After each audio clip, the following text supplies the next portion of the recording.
My background is investing, and key to investing is buying low so that you can later sell high. When other people go running for the heels because prices are way down, that's when I'm looking for deals. And I want to look at upcoming blockchains who could have a very big future as blockchain gaming and digital collectibles become much bigger. I also like to buy at huge discounts. So let's check out where they are at on price versus the future they might have in blockchain gaming and digital collectibles. We're going to dive deeper into Kardiachain and also Immutable X. I'll go through what I like about them and what I don't and give you a summary. Welcome to the Crypto Rain channel. I'm your host, Jay Rain. And if you like money and crypto and you're looking for a real investor's take on the crypto market, join the Rainmaker family. Do note I'm not a financial advisor. I'm a crypto investor myself, and I do own or plan to own most of what I talk about on this channel because I don't talk about cryptos I don't believe in. Special shout out to our Patreon members. We do have a private Discord that our Patreon members get access to. Now, make it rain on that like button, strap in for the show, and let's get right into this. Kardiachain's website is, if you take a look at this, now interesting, right? Kind of cute. It does make a difference on if their website is like readable, easy to understand, and they usually put their value proposition first. So low cost, fast interoperability, and a faster implementation. There does still continue to be a lot of experimentation in the overall blockchain space, especially for blockchain gaming, with different solutions as for how they validate transactions, because they're trying to balance out a few things. They're trying to balance out speed, security, scalability, and cost. It seems here Kardiachain might have something interesting by looking at their website. As we go down a little bit, and you see how they position themselves against some of the other projects out there. Well, Bitcoin was never built to handle the kind of transaction that would be needed for blockchain gaming. So Bitcoin can do about 7 transactions per second. I call Ethereum a second generation blockchain, which there were some lessons learned from Bitcoin. Ethereum added a lot of things on top of that, and it can do a whopping 14 transactions per second. Now they are working on bringing that up, but they've been working on that since 2016, and they'll probably eventually have that faster. But Ethereum even then won't necessarily be able to handle something like blockchain gaming. Polkadot, 1,500 transactions per second. Then you have Kardiachain at greater than 10,000 transactions per second. It's got a transaction finality of under 5 seconds, which is decent. I mean, when they compare to these, it seems really good. But there are other blockchains out there that are faster in their transaction finality. They're a proof-of-stake blockchain, energy efficient, yes. And their transaction fees are really, really, really low, which is enticing. It needs to be that. And chain interoperability, yes, which is really, I think, where they're working to excel at. Now, notice on their website, right? They've compared themselves to blockchains that make themselves look favorable, right? Which isn't a bad idea. I mean, so if you ask some project where they're best at, they're going to compare to the projects they really, I guess, compare well to. Polkadot itself isn't really built for blockchain gaming either. And they could have some side chains that are. So they're comparing themselves against favorable blockchains for that. Notice they didn't compare themselves against Immutable X. Now, I don't want you to think that I'm like unfriendly to this chain. I really recently started diving into this and really wanted to look further into what I thought about it. And there are some things I like and some things that are just kind of like question marks for me. So let's take a look at, I am an investor. I'm very price sensitive as an investor. I like to buy low so that I can sell high, right? And so I do like some things like, first of all, recently in April, when the whole market was pumping, they pumped too, and they went up to about 15 cents. They then later, as Facebook made their metaverse announcement, a lot of focus went into metaverse and blockchain gaming. They pumped again almost to 15 cents, and they're way down about 90% off from that price. So that's extremely appealing. But I do look at this and say, can it go lower? And it might. It's hit some resist or some support levels. In fact, it's a little bit easier to show that on this. And I'm going to change the scaling to logarithmic scaling just because I like how much better it helps us see these lower prices. And so we hit down at this level. Let me put in something here. There we go. So this is where it touched down to and hit this resistance level. There's another support level. There's another strong support level right here. And that'd be nice if it dropped down to there. It came down, hit this support level, bounced way up, is bouncing around between 1.3 and 1.6 cents. I would love to see it break down to some of these lower support levels, and that would have me highly interested. Now, one of the things I like to understand when I look at a token is what is their token vesting like? Having been an investor, that they did change the way tokens were vested into a newer model the last couple of years. And you often see that very little tokens come out initially, and then a lot of those tokens later come out, sometimes dumped on the heads of people who bought retail, and the price can drop on you exponentially down, and that's a bad place to be. So I always take a look at where their token vesting is likely at, and I got some pretty good information on this where I could pretty much figure out where things are at, not completely, but overall. So they did their IEO way back on the 7th of April, 2020. They also did a pre-sale that ended in June 2019. Those had a 6-month lockup with 10-month vesting. So those are all completely distributed and probably sold, or at least in long-term hands. So that's good to know. There's no pre-sale or this IEO. These tokens are all out there too. And so looking at that, most of their tokens are vested. In fact, we can go to CoinGecko again and look at this, that 70% of their total tokens are already vested. If we look at Kardiachain here again, what I'm interested to know is what tokens are out there that's part of that 30% remaining. And probably part of that is this miner reward. Part of that might be ecosystem, some of the team and partnership, and foundation itself that might not have totally vested. And that might be why we only have 70% of the tokens in circulation versus 100%. 70% at this point is a pretty good number that's already out there. So let's see, token price, I like that it's down 90%. Those 30% tokens remaining, that's pretty good. So then I want to look at what really matters with the blockchain is the kind of adoption it's getting. That is where Phantom really took off, and Avalanche. Is that they started to get a lot of dApps building on them and a lot of usage on the dApps that were building on them. Now with Kardiachain, Phaeton Arena built on this. This was a game with a lot of hype and is seemingly totally died. They had some fatal flaws in their gaming incentives that I think killed the project. First of all, by playing, all of a sudden their token, a lot of people started earning this token that they could earn, and that was getting dumped on the market, and the price of that dropped. Plus, come to find out, I didn't buy any of their NFTs because I don't like this model. So in order to play to earn, you had to buy expensive NFTs. Now get this, with these NFTs, they only could play so many games before you couldn't use them anymore for a game. That is, I think, the fatal flaw that put a nail in the coffin of this, because imagine you have you can play 800 games and you paid like $12,000 for this NFT. And you're playing and you're like, man, when I lose and I don't get very much in rewards, gosh, it just discourages usage of the NFTs.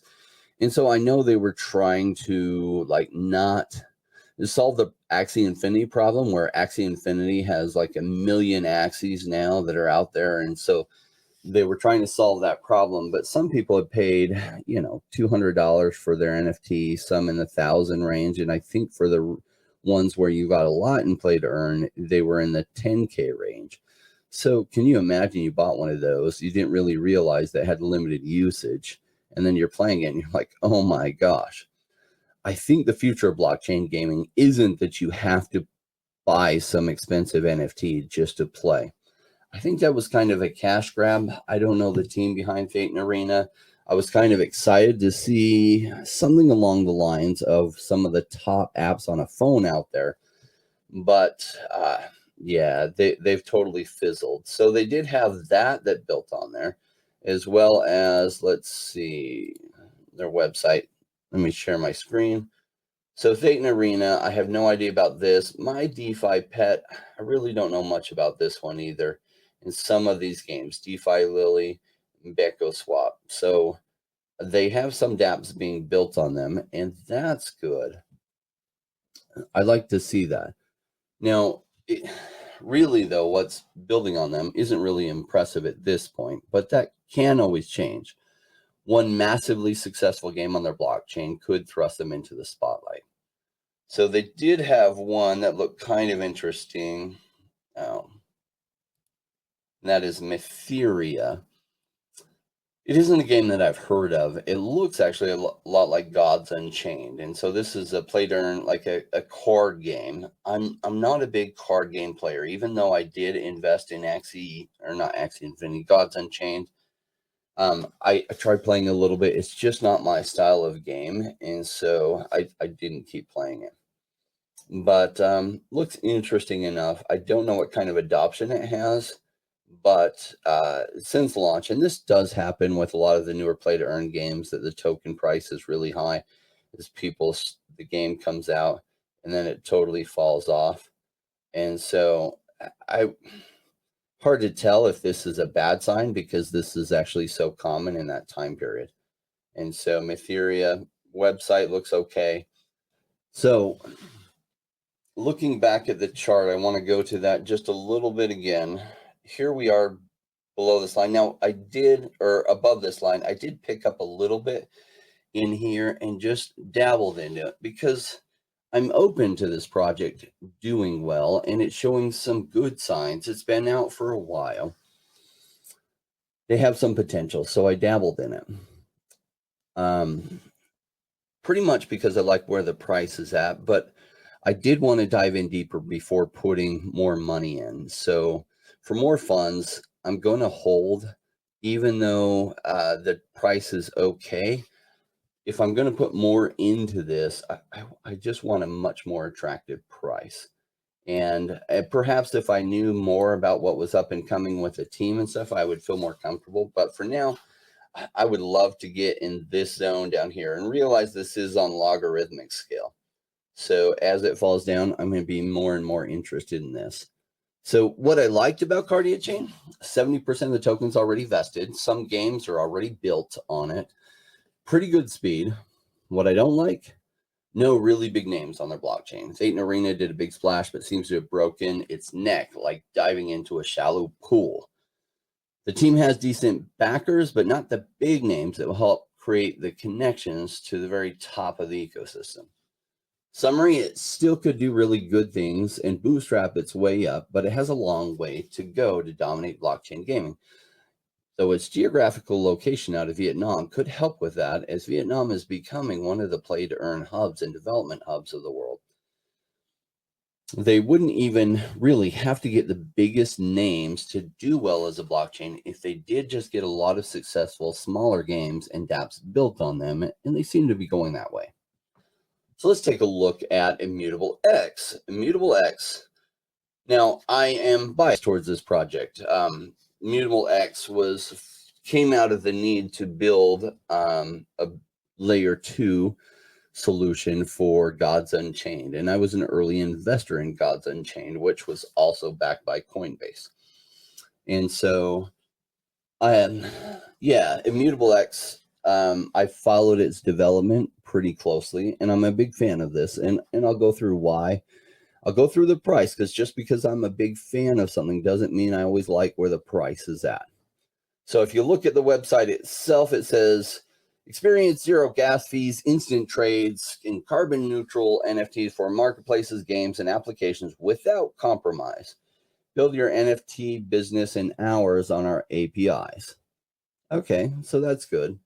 The carbon neutral NFTs, that's a big talking point, and some artists really, really want to see that. So in a certain part of society, that's a very important point. The backers, look at that, Coinbase and Galaxy Digital. Galaxy Digital is essentially Mike Novogratz, who is a big name in the crypto space. Those are some really big backers. Let's take a look at price, because I don't know about you, but I like to buy low so that I can sell high. Of course you like to buy low. We all do.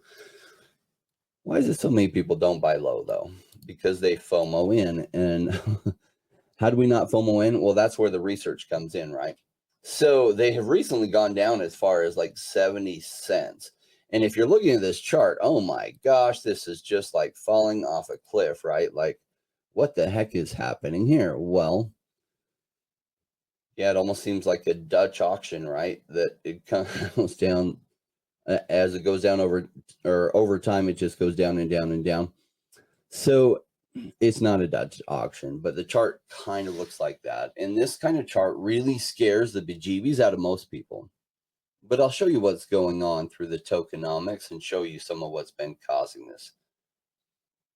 All right, first of all, currently their market cap is 258 million. Their total circulating supply is a little over 1/10 of their total supply. So if we look at this actually gives us even more data than TradingView was giving us, that the token hasn't just gone down only, it's just that TradingView started tracking it once it got on KuCoin at about here.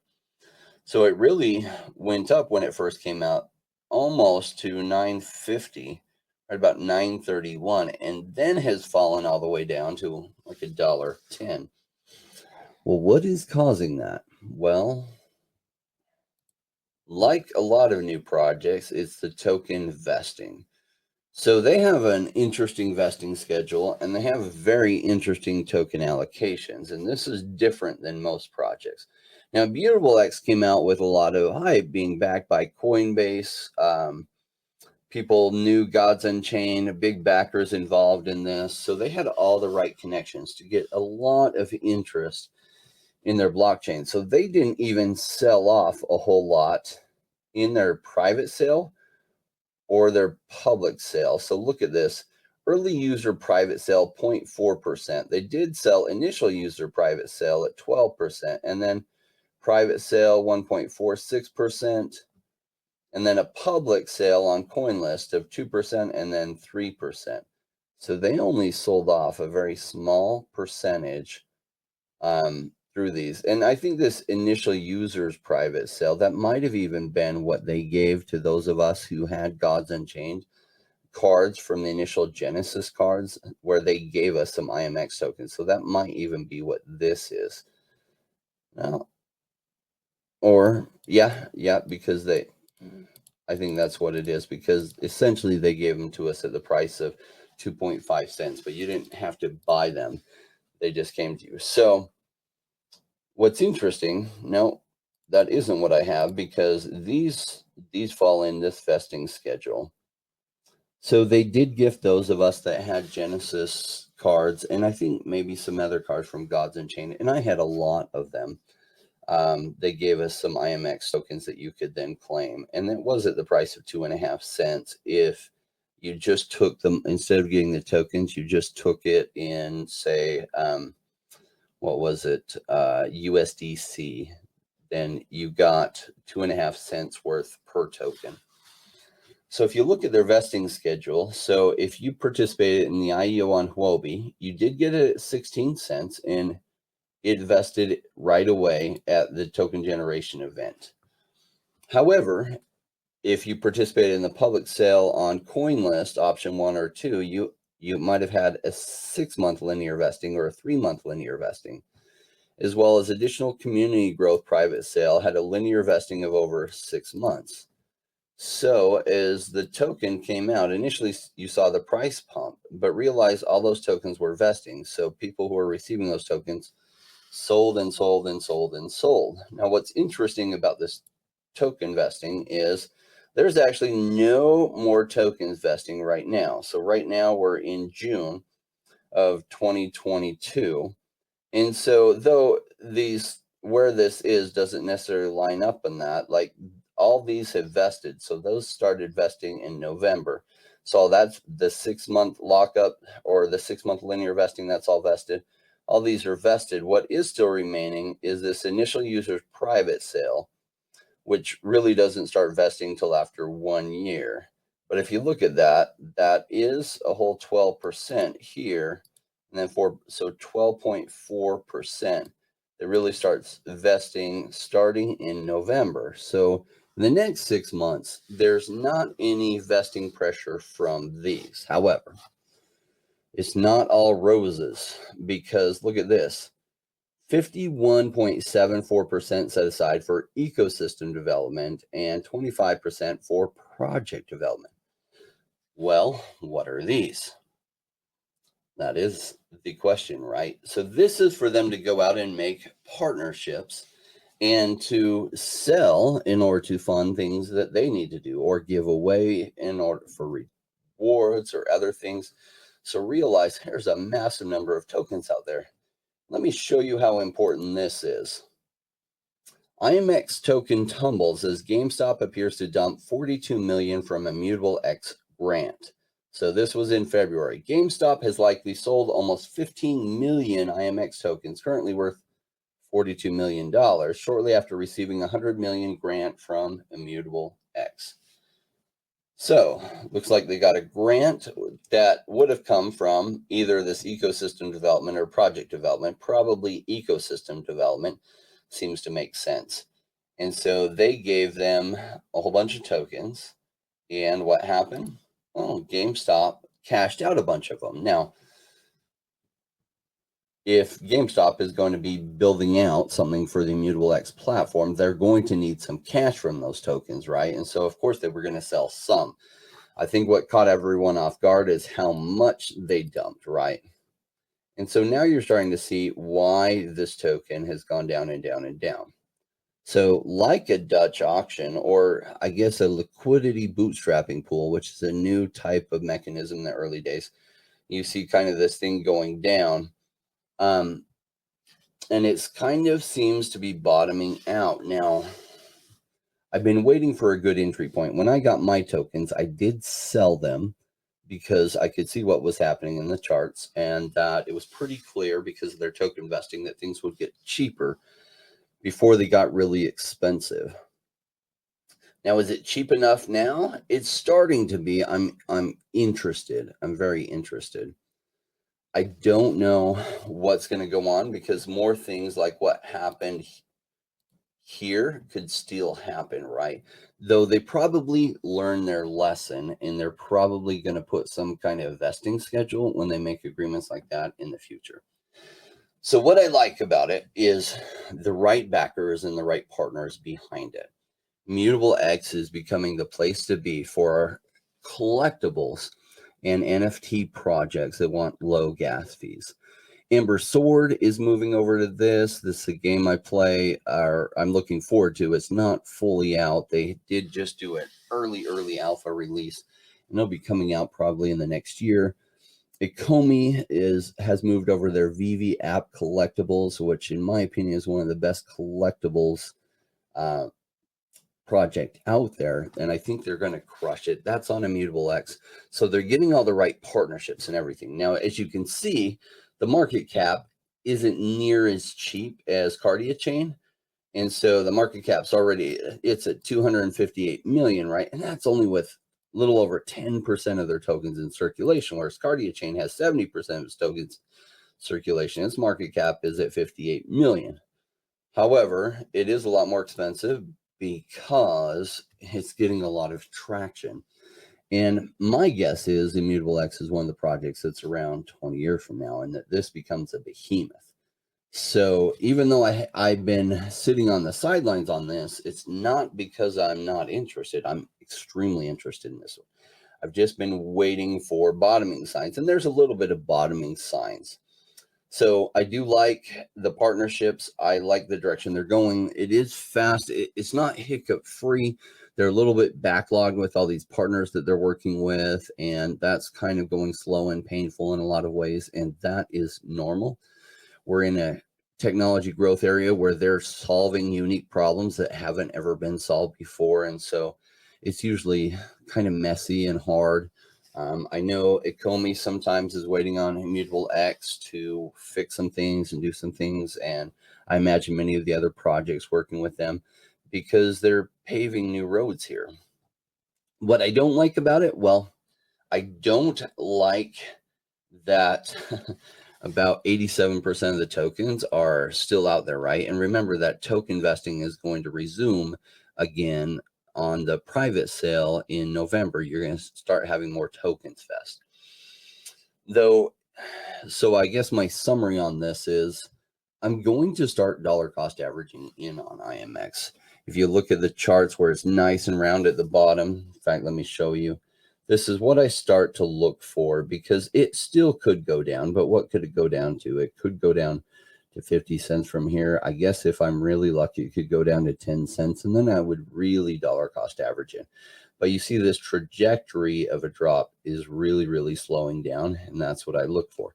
And I imagine I'm not the only one that's waiting to get into this cheaper.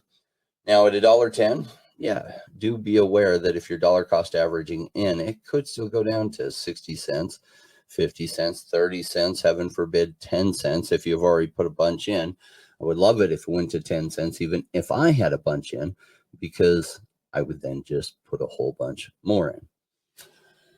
Well, that's all I have on these two blockchains. For a quick review, I'm going to be diving deeper in the next couple months into projects that are good up and coming ones that I like where they're at, particularly ones where they have a lot of their tokens vested. That's going to be a lot of where my focus is. Ones that they've gone through the vesting schedule pains, that have brought their tokens to really cheap prices, and then I think they're very undervalued. Because as much as the market is slow right now, it doesn't stay slow forever. This does turn around and goes a really good direction. And so we're getting near there. So my favorite time in the market is when things are still slow and they start taking off. I love that time in the market, but it's a very brief period because when they start taking off, it's not long before they do take off. And then the frustrating part is everything is up a lot. So I would have to say my second favorite part of the market is just before it's slow and starting to head up, which is it's slow and it's still going down, which is where I think we're at. And it's a good time, and it's a great time to be researching, get a feel for what you really like out there, what you want to dollar cost average in yourself and what you're looking for, or just what you want to track closely. If you're one of those like Paul, who records with us in those videos that are on Thursdays, he likes to wait till it's already starting to head up. So his favorite part of the market is not when it's slow and starting to head up, when it's confirmed that it's heading up. And that's his favorite point, and that's what he watches for. So if you like that kind of price movement, stay tuned on Thursdays to watch that episode because it's great. And Paul has 30 years price analysis experience. He's really good. If you haven't already, join the Rainmaker family. We'll see you next time. Remember, no rain, no gain.